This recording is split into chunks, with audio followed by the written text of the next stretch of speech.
Накануне сотрудники МЧС отпраздновали День спасателя. На счету представителей этой благородной профессии свыше миллиона спасенных жизней по всей России и сотни тысяч случаев оказания помощи.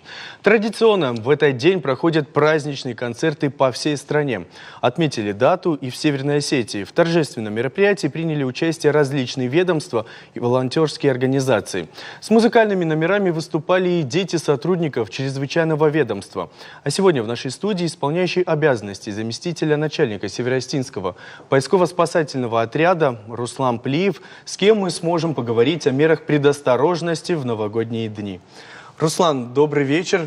Добрый вечер. С наступающим вас праздником. Спасибо, давайте взаимно. пока вспомним вчерашний день, как говорится. День спасателя отмечается еще со времен Ельцина, если я не ошибаюсь. Что сегодня для вас, как сотрудника МЧС, символизирует этот праздник? В первую очередь, праздник символизирует, что у всех все хорошо, спасатели на своем боевом посту, все работают.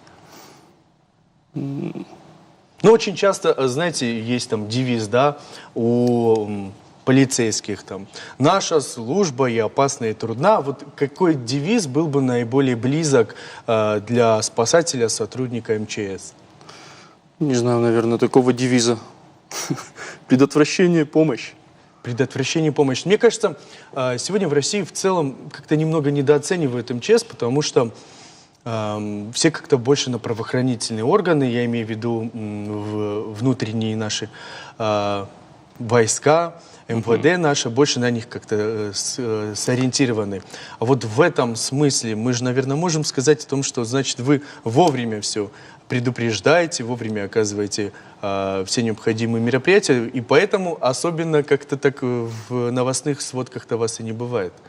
Чем меньше о нас знают, чем меньше мы работаем, так сказать, я думаю, что тем лучше для населения. А вот если поговорить уже о серьезных таких ситуациях, сейчас такая зимняя пора уже у нас наступает, горнолыжный сезон открывается. Мы помним, в этом году были какие-то прецеденты тоже не очень хорошие, когда терялись в наших горных местностях, были и какие-то летальные случаи. Вот как быть вообще туристу и что ему необходимо делать для того, чтобы обезопасить себя? В первую очередь, если собрались в горную местность, знаете вы эту местность, не знаете, неважно. В первую очередь нужно зарегистрироваться у спасателей. Когда спасатели знают, где вы, точнее, вот вы свой маршрут нарисовали, можно не подробно, знают, в этот день вышли, в этот день должны вернуться. Что-то с вами случилось, у нас не везде сотовая связь работает в горах. К сожалению или к счастью? Как Кому сказать, как для кто-то отдыхающего, отдыхает, наверное, да, к счастью. Если, не дай бог, что-то с вами случилось, спасатели хотя бы будут знать район поиска вашего. Это намного больше вероятность того, что вас вовремя найдут, окажут помощь, спустят, доставят до лечебного учреждения, если оно нужно. При необходимости. Да. Но перед этим, я правильно понимаю, я собрал рюкзак, а потом звоню в МЧС, в дежурную часть, или как там, горячая линия у нас есть оперативный дежурный, номер телефона подскажут либо в 112.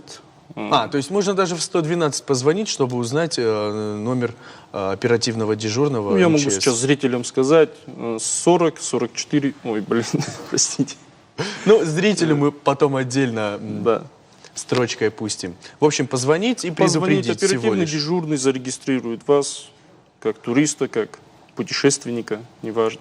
И спасатели будут знать, что в этом районе на нашем учете находится человек, группа.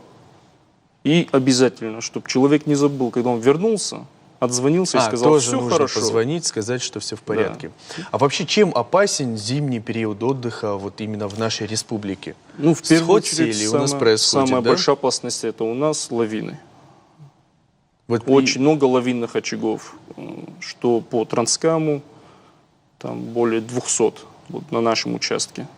Наши ребята очень мощно там работают, там очень опытные ребята. Я видел там по 5 метров снега, вот буквально недавно выпало, и буквально там за полдня это все расчистили. Наверное, это дорожники очень молодцы, хорошо стараются. Там сколько нарядов направляется, это какая-то колоссальная совместная работа опять-таки. Конечно, совместная работа. Там работают лавинщики, работают дорожники, работают наши спасатели. У нас подразделение там, Транскам. То есть базируются они там и вахтовым методом работают. То есть 4 человека, дежурная смена.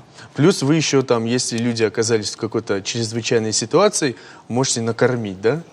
Да, это развертывают пункт обогрева, так, горячее питание, чай.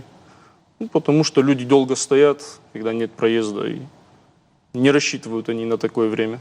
Вот приближается уже у нас Новый год. С чем у вас вот символы какие-то есть новогодние уже у вас?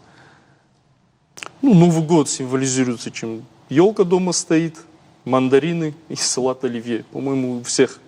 А песни новогодние помните?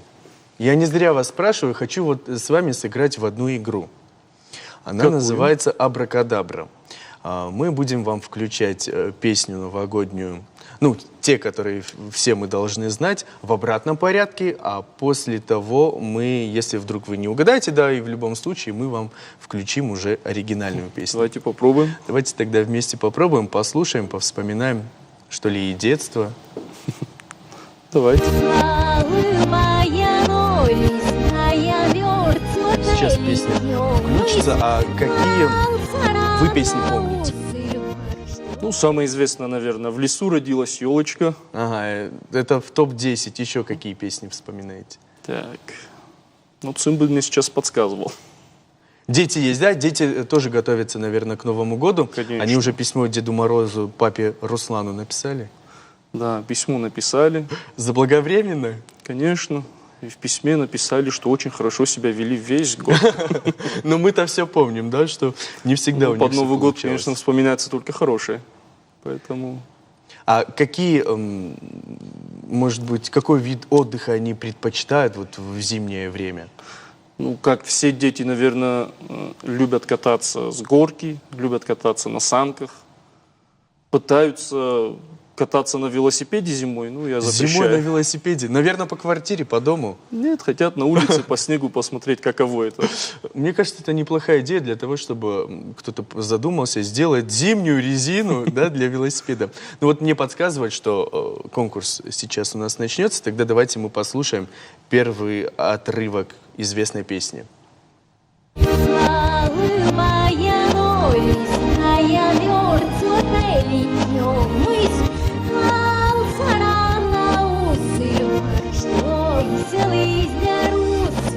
«Ну, погоди», эта песня тоже играла, вы сегодня о ней уже говорили. Так. Нет, Волк ну, в костюме Снегурочки. И пели они песню с зайцем. А давайте включим оригинал. Родилась елочка. Вот видите, вы ее даже сегодня уже называли. Давайте песня номер 2. Все новогодние песни, все те песни, которые обычно мы слышим в преддверии. Ну, конечно, вчера был День спасателей, там-то выступали с другими песнями. Дискотека «Авария». Да, это дискотека «Авария». Новый год. Новый год к нам мчится. Скоро все случится. Скоро все случится. Буквально сколько у нас-то осталось? Сегодня уже 28 число. декабря. Да, все мы помним, что именно сегодня 28 декабря. Следующая какая у нас песня для вас?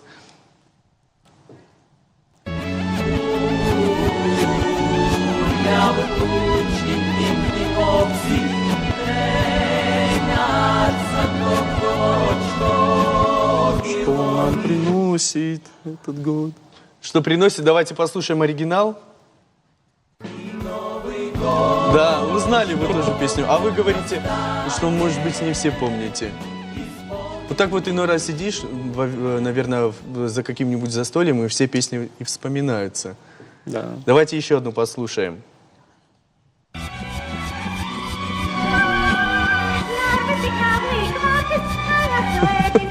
Это песня. Такие японские Мы мотивы. поедем, мы помчимся. И уносит. Ай, носит меня. И уносит меня, и уносит меня в оригинале. Уносит меня. Вчера вы исполняли такие песни? Как бы зима, праздник-то у вас тоже Нет. зимний. Вчера не исполняли? Не до песен было вчера. А сами какой вид отдыха предпочитаете? Вот вы сказали, что дети хотят кататься на велосипеде в зимнюю пору. В А зимнюю спасатели пору катаюсь сами? на лыжах. Ага. летом велосипед. Ну, такие, предпочитаю активные виды. Активные виды отдыха. А не устает человек? Вы знаете, с вашей профессией, мне кажется, это очень стресс большой у человека, который работает в МЧС. Ты понимаешь ответственность за эти жизни, эти звонки. И мне кажется, никогда человек не знает, что до конца происходит в той или иной чрезвычайной ситуации, ну, если уже к вам обратились. Ну, ответственность в любом случае есть.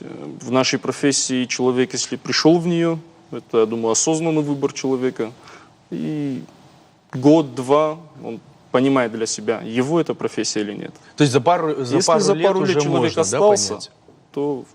А какие значит, он направления деятельности, скажем так, вот у вас есть, вот где в приоритете, скажем так, у молодых людей остаться? Ну, я и представляю конкретно Северо-Осетинский поисково-спасательный отряд. То есть наша сфера деятельности – это в основном горы. То есть Молодежи горная интересна местность. она, да? Очень интересно молодежи. Каждый день к нам сейчас приходят новые кандидаты, хотят попасть к нам на работу. Не пугает их и не смущает отсутствие огромного заработка, сверхдоходов нету. Ну, То есть на голом энтузиазме люди сегодня готовы. можно и так сказать. Они да. понимают, значит, да, ответственность эту всю. Конечно. А вы на какие характеристики, параметры этих парней, молодых людей обращаете внимание? В первую очередь обращаем внимание на то, служил человек или нет. Это добавляет опыта человеку. Потом смотрим на спортивное состояние. То есть, если человек занимается спортом, желательно для нас, чтобы это был альпинизм, скалолазание, либо плавание, имеет ли разряды в этих видах спорта.